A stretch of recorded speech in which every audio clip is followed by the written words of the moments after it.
પંચમહાલ જિલ્લાના ઘોઘંબા તાલુકાના વીરપુરા અને ગોધરા શહેરના રહેમતનગર વિસ્તારમાં ડિગ્રી વગર એલોપેથિક પ્રેક્ટિસ કરતા 2 ડોક્ટરોને પોલીસે ઝડપી કાયદેસરની કાર્યવાહી હાથ ધરી છે। પંચમહાલ જિલ્લામાં છેલ્લા કેટલાક સમયથી માન્યતા પ્રાપ્ત ડિગ્રી વગર ડોક્ટર બની દવાખાનાઓ ખોલી બેઠા હોય અને લોકોના સ્વાસ્થ્ય સાથે ચેડા કરતા હોય તેવા અનેક બોગસ ડોક્ટરો દવાખાના ચલાવતા હોવાની બૂમો જોવા મળી। આ બાબતને અટકાવવા માટે અને કાયદેસર કાર્યવાહી કરવા માટે પોલીસ દ્વારા લાલ આંખ કરવામાં આવી છે। ડિગ્રી વગરના બોગસ ડોક્ટરોને કાયદાનું ભાન કરાવવા માટે ગોધરા એસઓજી પોલીસ તંત્ર દ્વારા જિલ્લામાં ઠેર ઠેર તપાસ હાથ ધરાઈ।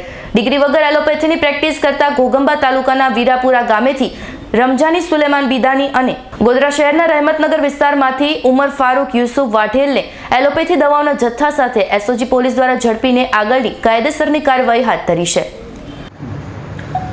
ગઈકાલ રોજ એસઓજી પંચમહાલને મળેલ બાતમી આધારે રાજગઢ પોલીસ સ્ટેશન ખાતે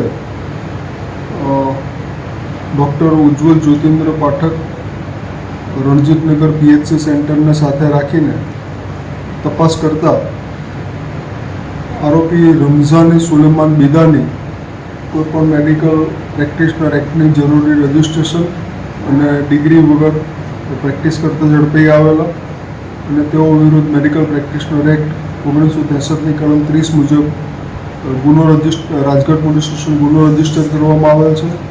ત્યારબાદ ગોધરા ટાઉન બી ડિવિઝન ખાતે ડૉક્ટર શ્રી હિમેશા નરેશભાઈ ગાયકવાડને સાથે રાખીને આરોપી ઉમર ફારૂક યુસુફ જાતે વાઢેલ મેડિકલ રજિસ્ટ્રેશન વગર અને કોઈપણ ડિગ્રી વગર પ્રેક્ટિસ કરતા હોવાનું જણાતા તેના ત્યાં પણ સર્ચ અને ઝડપી કરતા આરોપી ગેરકાયદેસર રીતે તબીબી પ્રેક્ટિસ કરતો હોવાની માહિતી આધારે તપાસ દરમિયાન ગુનો બનતો હોય Godhra town B division police station ખાતે મેડિકલ પ્રેક્ટિશનર એક્ટ 1963ની કલમ 30 મુજબ ગુનો નોંધી બંને આરોપીઓ વિરુદ્ધમાં તપાસની કાર્યવાહી હાથ ધરેલ છે।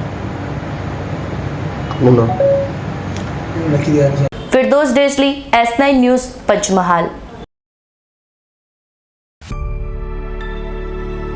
અમારી તમામ માહિતીથી અપડેટ રહેવા માટે જોડાયેલા રહો S9 ન્યૂઝ સાથે।